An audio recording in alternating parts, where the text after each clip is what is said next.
The book of Deuteronomy opens with these words. These are the words that Moses addressed to all Israel on the other side of the Jordan. Pause on that phrase, the other side of the Jordan. That's written by someone standing inside the promised land, looking east. But Moses never crossed the Jordan. He never entered the land. So who wrote this line? That single verse cracks open the entire question of Deuteronomy's authorship.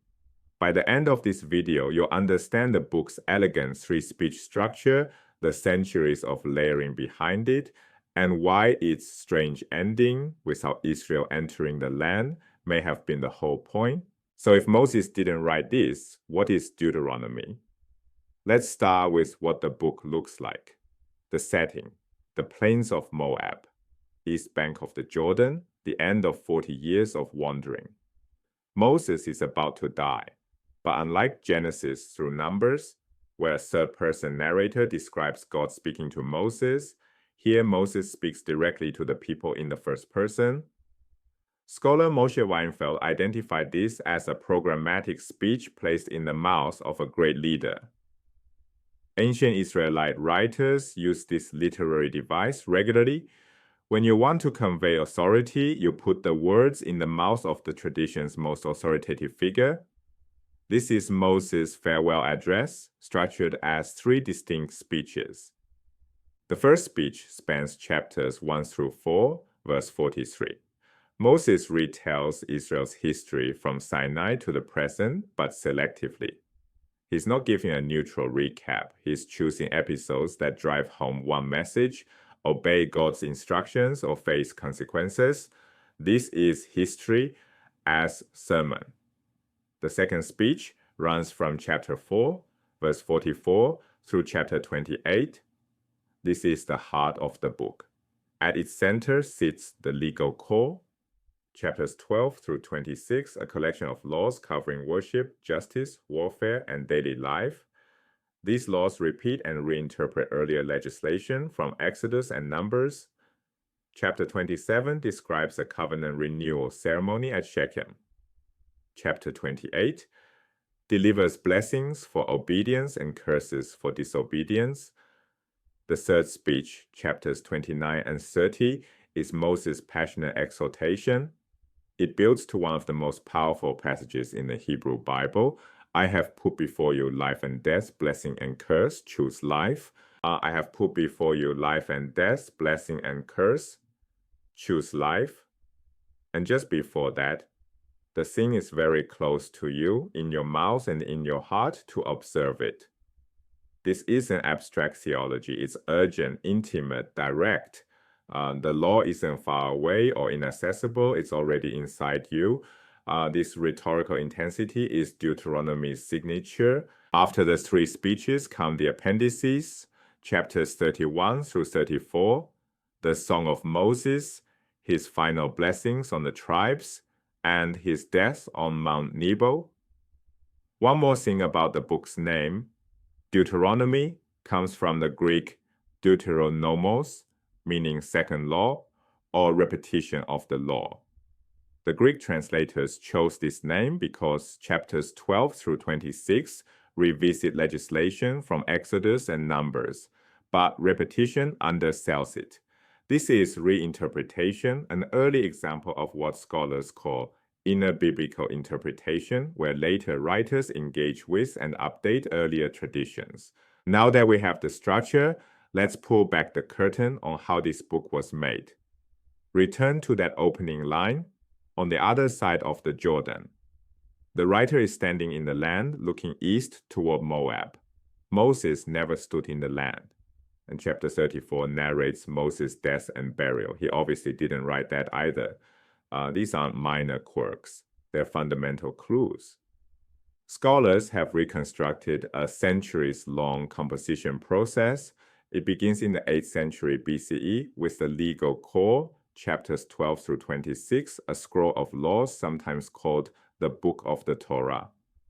During the 8th and 7th centuries, scribes placed these laws into the framework of a Mosaic speech, adding chapters 5 through 11 as introduction and chapter 28's blessings and curses as conclusion. The laws now had a voice, Moses speaking to Israel before his death. Later editors added framing chapters 1 through 4 as a historical introduction, chapters 31 and 34 as appendices covering Moses' final act and death.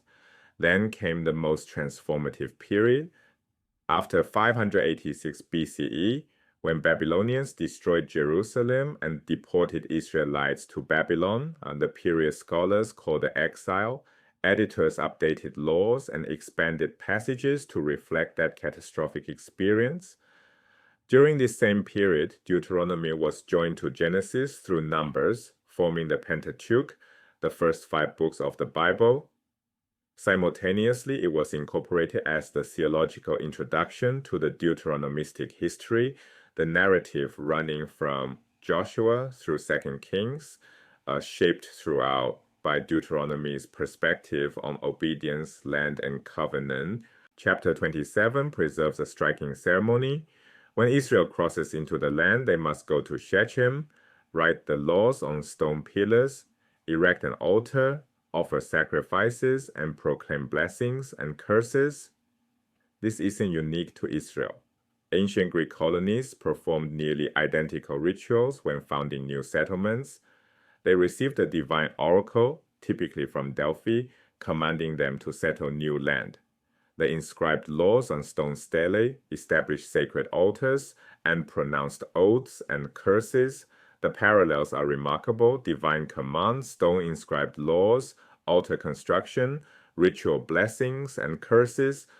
This suggests a shared pattern across the ancient Mediterranean world, not borrowing in one direction, but a common cultural grammar for how people sanctify new territory under divine authority. Deuteronomy occupies a unique position in the Hebrew Bible. It's a hinge. Look left, and it concludes the Pentateuch: Genesis, Exodus, Leviticus, Numbers, Deuteronomy. Look right, and it introduces the Deuteronomistic history: Deuteronomy, Joshua, Judges, 1st and 2nd Samuel, 1st and 2nd Kings. It belongs to both sequences. And then here's something remarkable. Deuteronomy is the only book that uses the word Torah to describe God's instruction as a whole. When it was joined to Genesis through Numbers, that term, Torah, spread to cover the entire collection. Deuteronomy is the reason we call the first 5 books the Torah. The book didn't just join a collection, it named it. So what does all of this mean? Why does it matter that Deuteronomy ends the way it does? Think about it. The narrative arc from Genesis through Deuteronomy begins with God's promise of land to Abraham. The entire story drives toward fulfillment of that promise. And then Deuteronomy ends with Moses on a mountaintop, gazing at a land he'll never enter. Israel stands on the threshold. The book closes.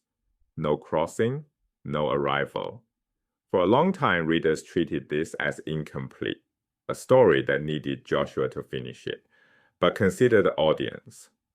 After 586 BCE, Israelites in Babylon had lost the land. For them, an ending where the people stand at the border, possessing the law but not the territory, wasn't a failure. It was their reality. And the Deuteronomy reframed it. The covenant doesn't depend on land. The thing is very close to you, in your mouth and in your heart. 3 takeaways. First, Deuteronomy is structured as 3 speeches by Moses, but its literary form masks a centuries-long composition, from an 8th century legal core through exilic expansions. Second, internal evidence, the geographical perspective, the death narrative, proves multiple authors across different periods. Third, Deuteronomy functions as a hinge between the Pentateuch and the Deuteronomistic history, and it gave the Torah its name. Read Deuteronomy 30, verses 11 through 20 with fresh eyes, not as Moses' literal words, but as a theological masterpiece shaped by centuries of Israelite experience, from monarchy through exile and beyond.